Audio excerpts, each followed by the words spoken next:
مسجد میں آ رہے ہوتے ہیں تو جماعت کے لیے ہم بھاگ رہے ہوتے ہیں. رسول اللہ صلی اللہ علیہ وسلم نے کہا علیکم بالسکینۃ والوقار، بھاگ کے نہیں آنا. ما ادرکتم فصلوا، جو مل جائے وہ پڑھ لینی ہے ساتھ. وما فاتکم فاتموا، جو رہ جائے اسے بعد میں آپ پورا کر لیں گے. امام جس حالت میں ہوگا جماعت میں آپ اس طرح کے ساتھ ملے گا.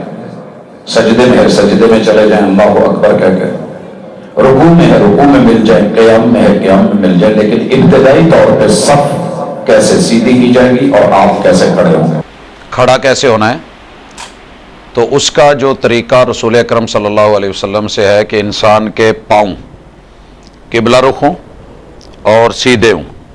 یہ اصل طریقہ ہے کہ انسان کے پاؤں آگے سے قبلہ رخ ہوں اور برابر ہوں. دوسری چیز کہ کندھوں کے برابر ہوں، نہ بالکل ایسے، یہ بھی طریقہ غلط ہے، مناسب نہیں ہے. اس سے ساتھ والا ساتھی پھر وہ کندھے نہیں ملا سکتا. آیا جی ذرا ایک منٹ. یہ اگر ہم ایسے چوڑے پاؤں دونوں کر کے کھڑے ہیں، تھوڑے اور کر لو، تو اس میں آپ دیکھیں محسوس کریں کہ درمیان میں کندھے نہیں مل رہے. اور اگر ہم دونوں ایسے تنگ کر کے کھڑے ہیں تو پھر کندھے بے شک مل جائیں لیکن پاؤں نہیں ملتے. تو بہتر ہے جتنا دونوں کے کندھوں کا سائز ہے اس کے مطابق جب ہم کھڑے ہوں گے تو کندھے بھی ملے ہوئے ہیں اور پاؤں بھی وہ بھی ملے ہوئے ہیں. جی ٹھیک. تو پاؤں کا رخ قبلے کی طرف برابر، کندھوں کے سائز کے برابر.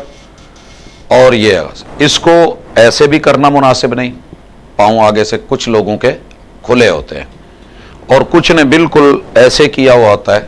یہ بھی انداز صحیح نہیں ہے، بلکہ ان کو سیدھا رکھا جائے.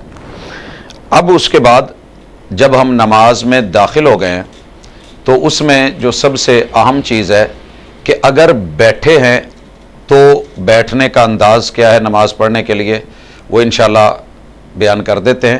لیکن تشہد کے اندر وہ ساری کیفیتیں بعد میں آتی.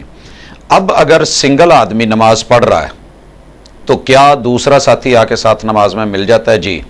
رسول اللہ صلی اللہ علیہ وسلم، صحیح حدیث ہے، جناب عبداللہ بن عباس رضی اللہ تعالیٰ عنہ کہتے ہیں کہ میں اپنی خالہ میمونہ کے گھر گیا، رات رکا. انہوں نے پورے وہ احوال بتائے رسول اللہ علیہ وسلم کے. آپ نے اکیلے نماز شروع کر دی.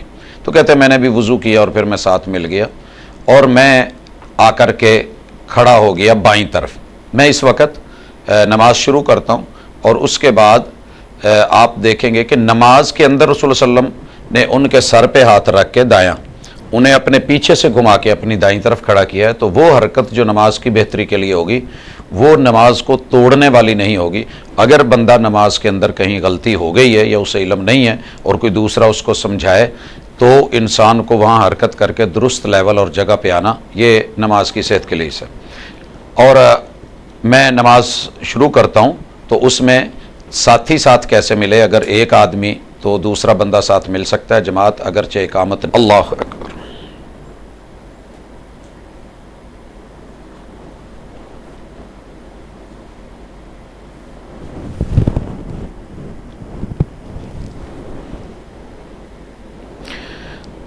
تو اس طریقے سے ساتھ اگر کوئی آ کے کھڑا ہو گیا لیفٹ پہ تو آپ اس کو سنت کے مطابق اپنے ہاتھ سے اشارے سے جیسے بھی اسے پکڑ کے گھما کے دائیں سائڈ کھڑے.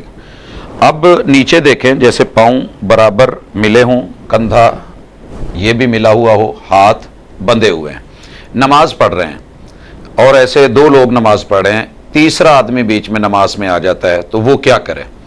اگر تو جگہ پیچھے ہے تو وہ مقتدی کو اپنے پیچھے کر لے گا. جی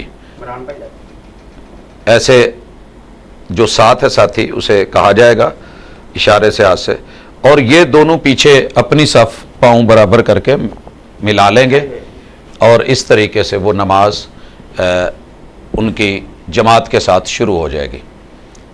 ایک اور طریقہ بھی ہے جس میں پیچھے جگہ نہیں ہے لیکن آگے جگہ ہے. مثلا وہ لوگ کھڑے ہیں ایسی جگہ پہ جہاں آگے جگہ ہے پیچھے نہیں ہے.